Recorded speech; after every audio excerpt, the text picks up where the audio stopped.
उत्तर भारतीय प्रवर्तनी श्री सुधा जी महाराज, आत्मीय साध्वीवृंद,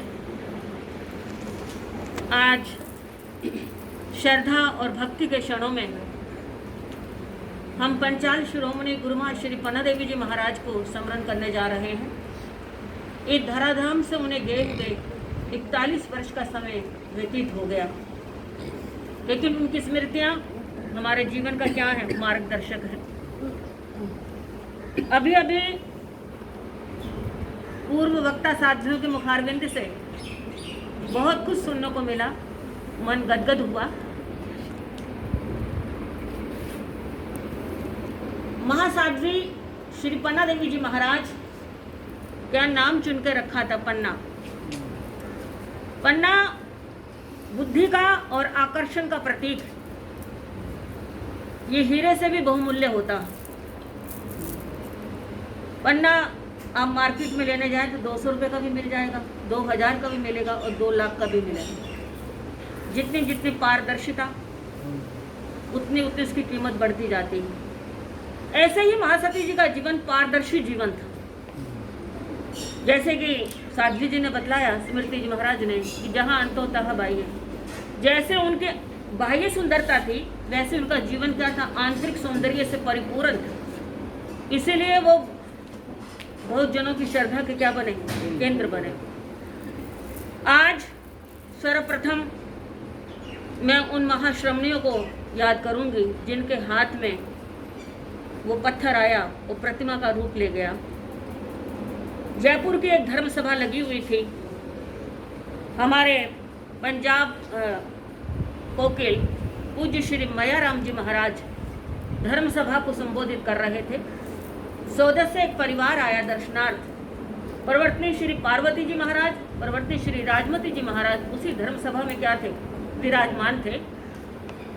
एक बालिका जो लगभग 7-8 वर्ष की थी, वो भी आगे बैठी हुई थी।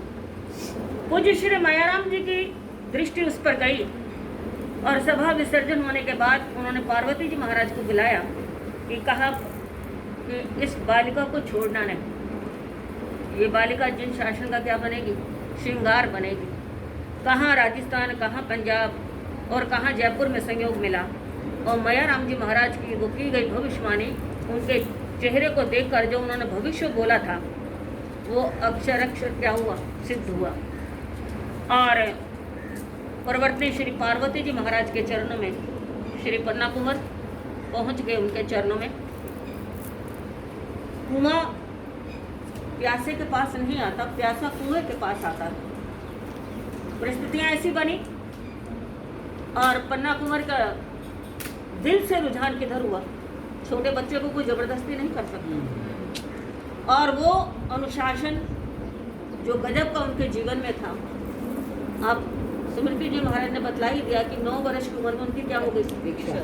आज हमारे बच्चों को बैठना नहीं आता, उन्हें टोकना पड़ता है। लेकिन 9 वर्ष की उम्र में जिसकी दीक्षा हो जाए और 10वें वर्ष में जो प्रवचन पाठ पर बैठकर सरस्वती की तरह से क्या करने लग जाए, प्रवचन करने लग जाए, तो वो साधारण साध्वी नहीं। 10वें वर्ष में उन्होंने जैन रामायण पर प्रवचन करने प्रारंभ कर दिए थे, प्रथम चतुर्मास में। और आषाढ़ शुक्ला 10वीं यानी चतुर्मास से पहले क्या हुई है, 5 दिन पहले उनकी दीक्षा हुई है। और चतुर्मास के बीच में दीक्षा लेते ही जैन रामायण को वाचना उन्होंने क्या कर दिया था, प्रारंभ कर दिया था।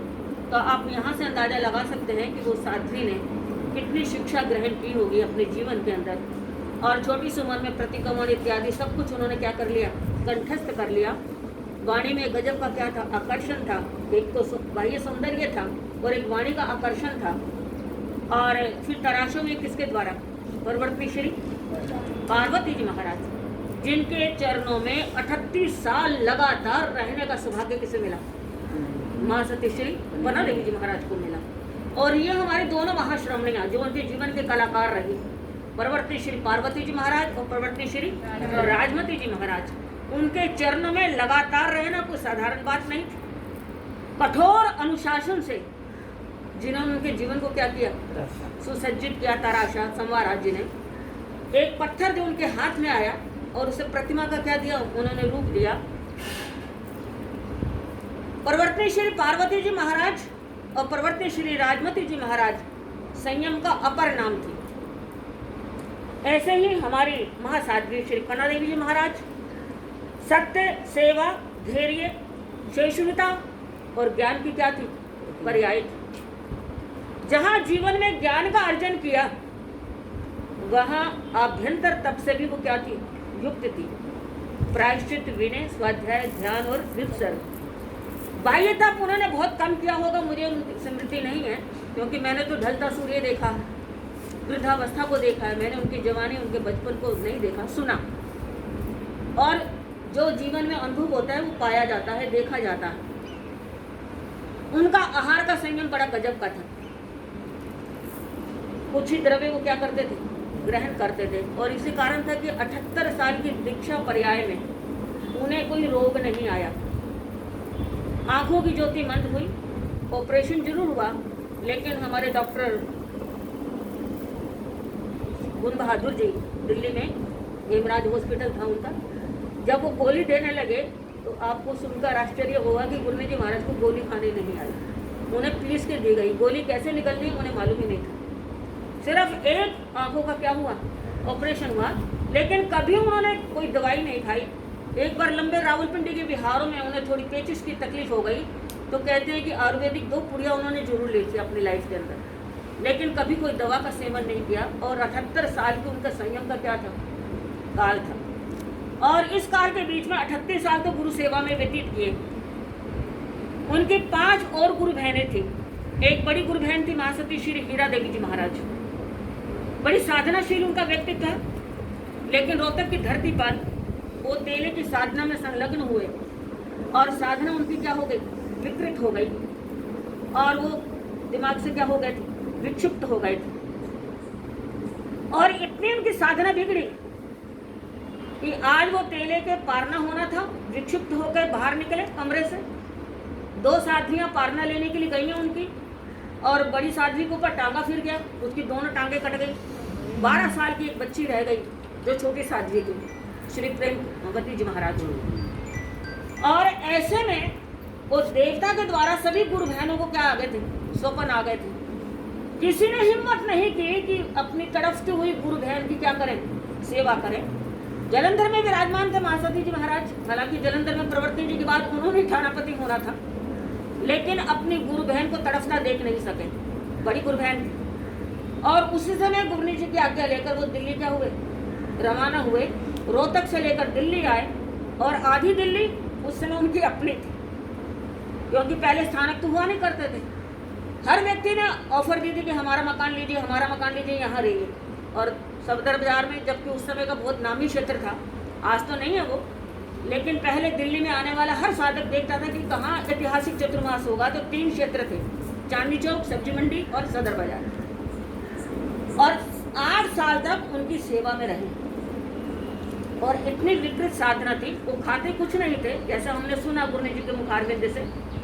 और देव प्रकोप के कारण इतना मल का विसर्जन करते थे, लेकिन जब महासती जी सामने आते थे तो बिल्कुल क्या हो जाते थे? शांत हो जाते थे। यानी ऐसा उनके संयम का, उनके तप का क्या था? प्रभाव था। 8 साल तक उनकी सेवा में रहे, और फिर कुदरत से वो नाजुक भी थे, और दिल्ली वालों ने विनती की, और वहीं क्या हो गए? ठाणापति हो गए। 36 साल दिल्ली क्या रहे?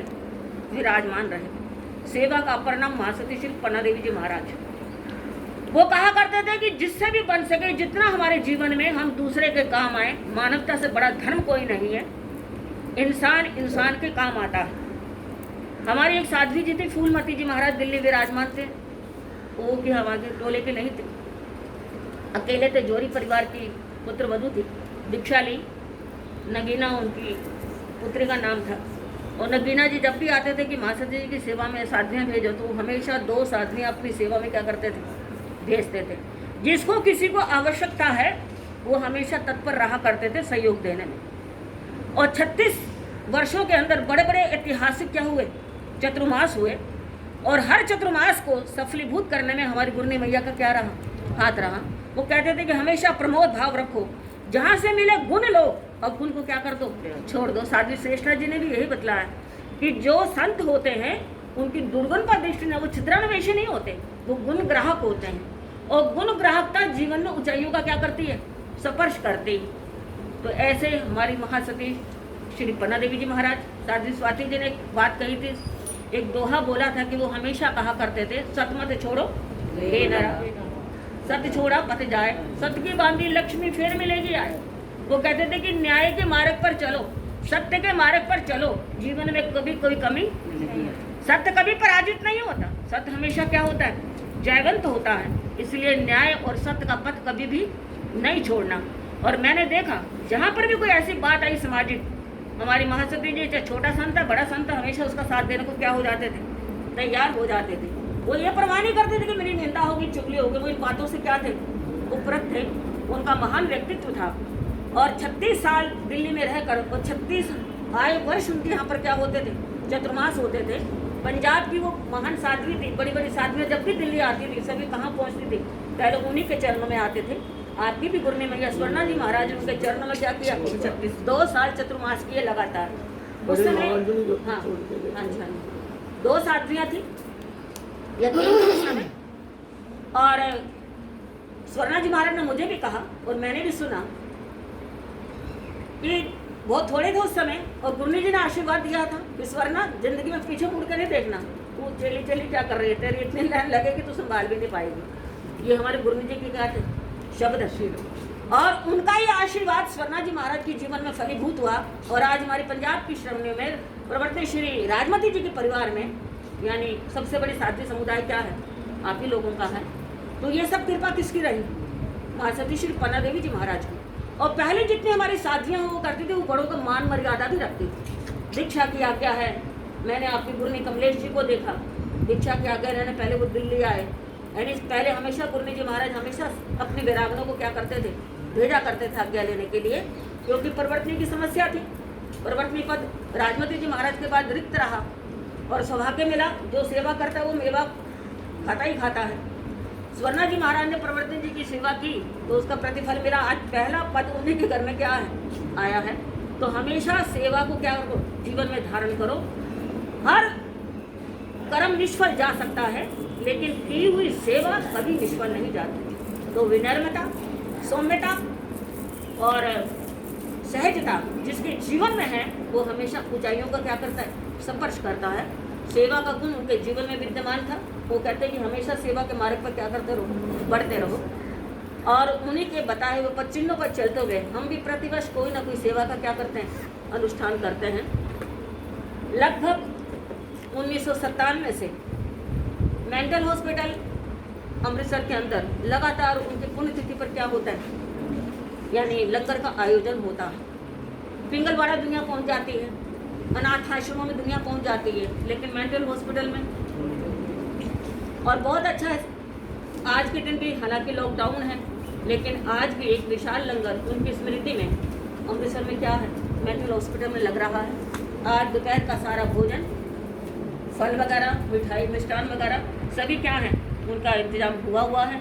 और श्री पुनीत जैन सुपुत्र श्री हरीश जैन अमृतसर वाले, आज उस परिवार की ओर से लंगर का क्या हो रहा है, आयोजन हो रहा है। बहुत बहुत साधुवाद। उनकी भी धार्मिक भावनाओं में उत्तरोत्तर वृद्धि हो, ऐसी मंगल कामनाएं। आचार्य अमर सिंह जैन सेवा संघ के सदस्य आज सारे क्या हो जाएंगे, वहाँ पहुँच जाएंगे। सभी के प्रति हमारी मंगल कामनाएं हैं। और आज आप लोगों ने श्रद्धा भावना का, स्नेह सौजन्य का परिचय दिया। एक अपने आप में एक अनूठी सभा है। कभी हम सुना करते थे कि आर्य सुधर्मा जम्बू को क्या कर रहे हैं, पढ़ा रहे हैं, भगवान गौतम को क्या दे रहे हैं, शिक्षा दे रहे हैं, उद्यान में बैठे हुए। लेकिन आज हम ये नज़ारा देख रहे हैं कि गुरुकुल में कोई व्यक्ति नहीं है, लेकिन हम सभी साध्वियाँ प्रवर्तन जी की निश्राय में उनके अंतेवासी बनकर हम यहाँ हैं। और बहुत अच्छे प्यार है, यानी भाव है, और सभी की श्रद्धा भावना क्या है, वो सुनने को भी मिल रहा है अपने पूर्वजों के बारे में। और अपने पूर्वजों के बारे में जितना सुने उतना ही क्या है, कम है। उनके गुणों को हम अपने जीवन में आत्मसात करें। बस इन्हीं शब्दों के साथ मैं गुरु माँ के चरणों में अपनी भावांजलि, अपनी श्रद्धांजलि प्रस्तुत करती हूँ। आप सभी का साधुवाद करती हूँ।